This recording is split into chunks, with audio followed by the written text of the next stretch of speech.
नमस्कार, तेज़ India press में आपका स्वागत है। जिस तरह मसूरी में और आसपास के इलाकों में जिस तरह आपदा आई है, तो अब हम धीरे धीरे लोगों से बात करें, क्योंकि ज़्यादातर अभी तक जितने भी सभासद थे, चेयरमैन थे, वो कहीं ना कहीं ऑन ग्राउंड जाके लोगों को देख रहे थे, मदद कर रहे थे। तो अब हम इनसे मिल पा रहे हैं, अभी तक अवेलेबल नहीं थे लोग। तो अभी हमारे साथ हैं थलवाल जी।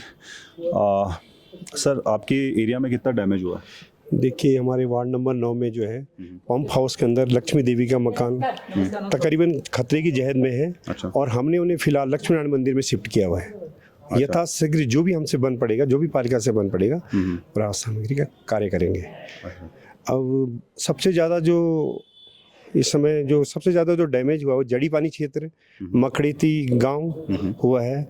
और मकड़ेती गांव में तो 2 लोगों की जान भी गई है और 1 जड़ी पानी के अंतर्गत गई है। इस समय मसूरी में जो है आवागमन के जो सारे रास्ते बंद हुए हैं, इसलिए हमें इस पर देखना होगा कि अगर हमारा एक रास्ता बंद होता है तो मसूरी पैक हो जाती है चारों तरफ से। तो हमें इसकी वैकल्पिक व्यवस्था होनी चाहिए हमारे पास। वैकल्पिक व्यवस्था हमारी कोलूखेत जड़ी पानी मार्ग है, उसे हम जल्दी से जल्दी शीघ्र सही करेंगे और वो वैकल्पिक मार्ग का कार्य करेगा। और उसके बाद हमारा जो किमाड़ी मार्ग है, किमाड़ी मार्ग तकरीबन 10-12 सालों से गतिमान है, लेकिन आज तक अफसोस के साथ कहना पड़ रहा है कि अब तक वो किमाड़ी मार्ग पूरा नहीं हुआ है। अगर आज हमारा किमाड़ी मार्ग पूर्ण रूप से बनकर तैयार होता तो आज ये नौबत ना आती।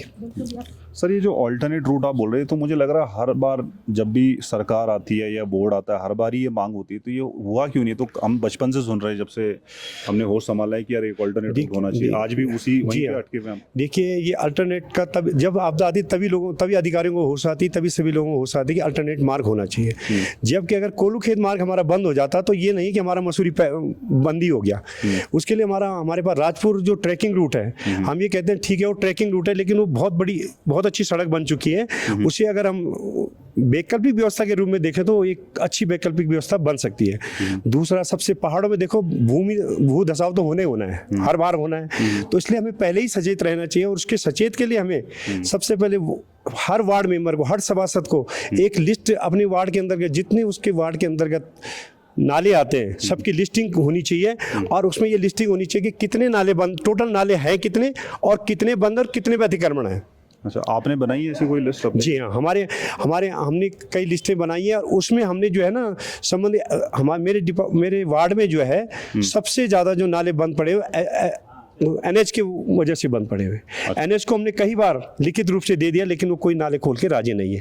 आज आपने खुद लिख के दिया? जी हाँ, आज हमने बोर्ड बैठक जो कब लिख के दिया था आपने? हमने 1-2 महीने हो गए। अच्छा, 2 हाँ जी। और उनकी मीटिंग भी हमने यहाँ पे कॉल करवाई। हमने बोला भाई देखो, किताबगढ़ से किंगरेक तक जाइए आप, 6 नाले बंद है। अच्छा। और नालों रिप्लाई क्या था जब आप इस तरह रिप्लाई वो ये करते हैं भाई अभी तो बारिश हो रही है, ये हो रही, कल हम जेसीबी भेज देंगे, परसों भेज देंगे, बस खाना पूर्ति होती है। अच्छा। और नालों का जब तक हमारे नाले ढंग से अगर अतिक्रमण मुक्त न हो जाए, जब तक पूरे न खुल जाए, तभी आपदा आती रहेगी। अच्छा सर, मसूरी की जनता वैसे तो सब लोग, जितने भी सभासद हमने देखा है, या फिर चेयरमैन हो गए या बाकी मिनिस्टर साहब भी हैं, वो जा रहे हैं ऑन ग्राउंड। पर लोग कंप्लेन कर रहे हैं कि सिर्फ फोटो खिंचाने जाया जा रहा है। मतलब आपके लिए नहीं, मतलब ओवरऑल मैं बात कर रहा हूँ कि फोटो खिंचाने जा रहे हैं, कुछ काम नहीं हो रहा है, मदद नहीं हो रही है लोगों की। क्या इसमें कितनी सच्चाई है? देखिए, पालिका तो हर संभव मदद कर रही है। और इसमें ये भी है, इसमें देखो करता कोई है और उसका क्रेडिट कोई ले जाता है। अच्छा, तो ये हो रहा है। जी हाँ। ठीक है, धन्यवाद हमसे बात करने। Thank you.